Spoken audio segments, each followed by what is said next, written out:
Chapter 6. Fascism is business. It merges corporate and government power. Benito Mussolini. Everyone declared that Pierre was as good a chef as he was a barista. He might have only opened tins and heated the contents. Instead, he used the limited spices and some wine to balance the flavors. He also combined the fresh with the canned to add a crunch of carrot and slightly roasted white beans. When asked, he called the mixture a West African stew, though he knew he lacked the peanuts for such a dish. "Was it your mother who taught you to cook?" someone teased. This stopped when they heard of his father's accident. Killed by an Englander on holiday, maybe they should stay in their own country. Everyone should stay in their own country. The banter was congenial, though most of the men showed various and opposing political views. Elaine's opinions were anathema to most of the group. We would not have the Maginot Line without laborers both French and German. The Maginot Line had 100 kilometers of underground tunnels, large and small bunkers built by local contracts. The Germans did not have work permits. They were here illegally because they worked cheap. Robert showed his contempt for these immigrants. He passed out jetons to all who nodded agreement with him. Lieutenant Sebastian wondered how many diagrams of the fortress bunkers were described to the German Wehrmacht. He did not voice this concern to the enlisted men. There was a shortage of craftsmen. Unemployment is high in Germany. It also has 4 times our population. Gilles added his own comment. "You were not there in the last war, Gilles. We lost 1.5 million men, all of them in the prime of life. Our borders should be closed." Robert was a patriot, a Republican who believed in France first. "Sure, and 3 times that were maimed. Have they received care, lifetime hospital? Many veterans in Lorraine go to Luxembourg for treatment." Elaine was a communist, thinking the government should not exist except to service the people. Those two were not the only political parties in France. There were royalists, fascists, Democrats, and papists, to mention only part of the gamut.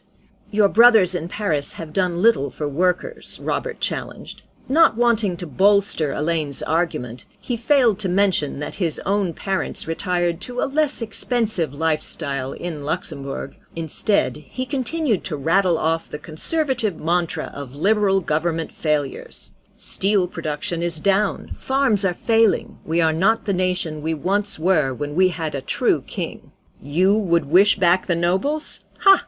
It was their children who are now bankers who turned a 2-franc loaf into a 6-franc slice of toast." "Gentlemen, keep it civil. Remember, it was Maginot who brought the solution." Sebastian acted as referee, trying not to let the passion of these two frighten the new soldiers. "So why the Maginot Line?" he further asked. He liked to hear a soldier's opinion, and hoped some of the new recruits might also reveal their prejudices. "A whole generation died in the Premier War. Frenchmen hate the idea that another wholesale block may be cut down," Gilles stated. "The draft is only 1 year. So where is France to get the men for the battalions to stand guard?" Elaine added. He was more talkative around Gilles. "Medieval fairy tale towns dot the countryside," Gilles finished his thought. "Each has the remnants of a castle. It's an easy sell to the proletariat that walls are our best hope." "I fought in dirt ditches," Robert said. "Is it too much to ask that my son be able to fight from atop a dry wall?" "The forts have infirmaries. The losses from disease were equally grave. Feeding the emergency drafted army is no longer a concern. Maginot is a solid pantry. Pierre will like that," Sebastian said with a toast of his cup. Robert did not like that the populist hero André Maginot got credit. The defenses were first sponsored by Marshal Joffre. One correct-minded Republican, then more like de Gaulle, opposed them, Elaine countered. The socialists did not at first support the line. When have as many men been employed in the last 20 years? Workmen, not just soldiers, I say. Robert pleaded his party's cause. Maginot was the one who sold this effort to the people and the Prime Minister. "There is no American-style depression in France," Gilles stated. Elaine added, "We taxed the wrong-headed people and put the right-thinking people to work."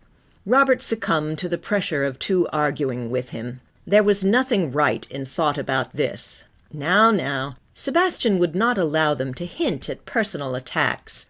No name-calling. A good debate was important, so all sides would be fairly heard. You cannot tell me that nationalists opposed building these forts. No, anyone who has served in them can see they are invincible. No one will ever invade France through the Maginot Line.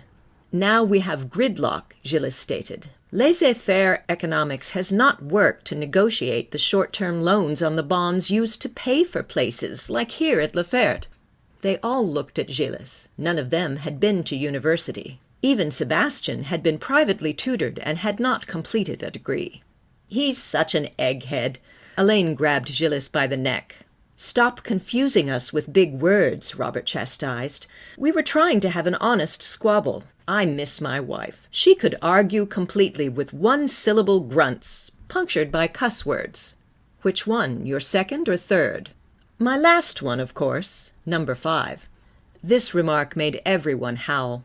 Sebastian took the conversation back to the Germain and his recruits. He genuinely wanted to know each person's background and to get a hint at their experiences.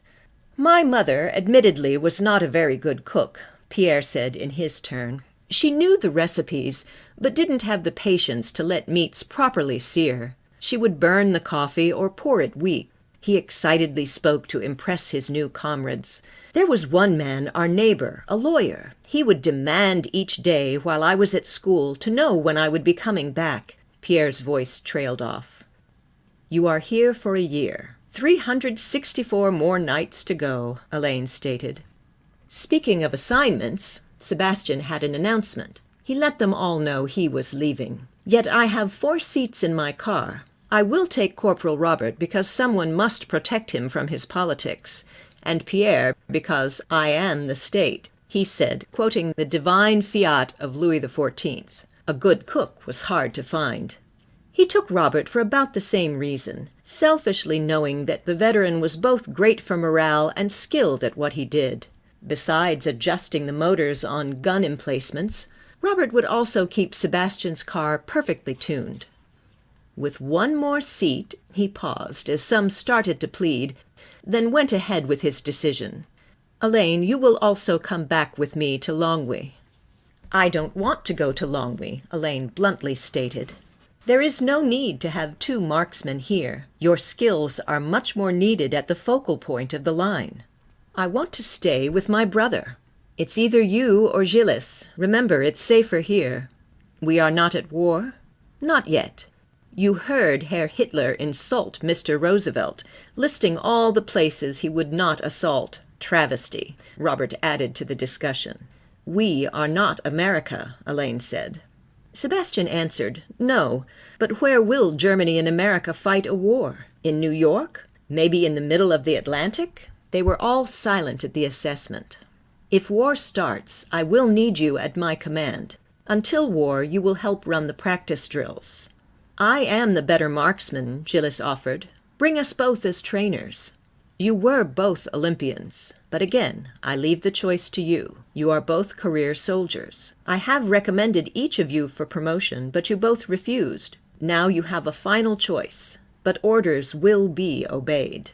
Maybe this should not be discussed in front of the irregulars, Gilles suggested. I will go, Elaine said. Gilles, you will stay. I will seek a formal transfer back here. As you wish, Sebastian agreed. You have the right under French law to complain, just not to me. We leave in the morning.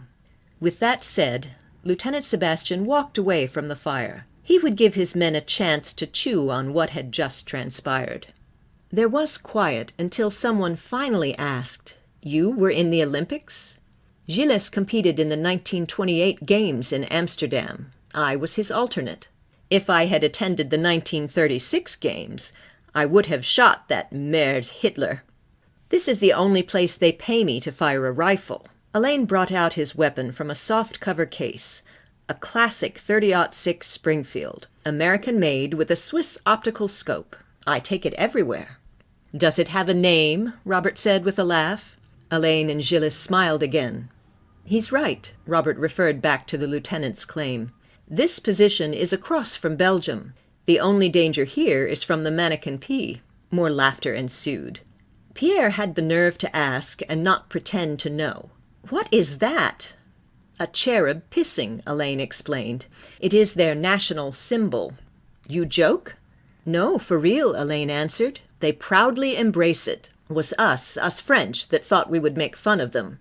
Gilles offered what he knew. They hired Hieronymus to create a public symbol. He gave them a small bronze boy holding his willy, urinating into a fountain. Rather than reject it, they embraced it. "The joke was on us," Elaine said. "We thought we were the free spirits." "There is a museum with nothing but statues of the Mannequin P dressed as other important figures of legend," Gilles said. "I've seen the Napoleon Mannequin P. As hilarious as it is sacrilegious," Elaine stated. "No one with such a carefree outlook on life will ever attack us. This will be the place they send us on liberty if any war ever does start." "Kaiser Pute," Robert cussed. "No one will attack Maginot. Wait till you see the real fortifications, Pierre. You can't walk 2 steps without entering a crossfire of machine guns. The soldiers of his Reich would be shredded. They know that. It's too terrible now to fight such a war. The cost is too high." Robert expressed the popular notion. Gilles agreed. "They'll fight us with the cost of bread, the price of auto fuel."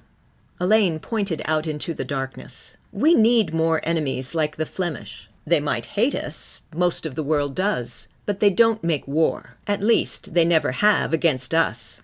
"So we will go toward Saarbrücken," Robert stated. "Is it far from here?" Pierre asked. "Nothing is far in France," Robert answered. "Maybe another 100 kilometers to the east." "The hills there are higher. Did you bring a coat?" Elaine asked. "Yes, but it's covered in mud. Welcome to the army." Corporal Robert broke out in song. "I will die with sword in hand to protect the rights of man." Some of the others joined in, especially as Sebastian came back with a couple bottles of Riesling.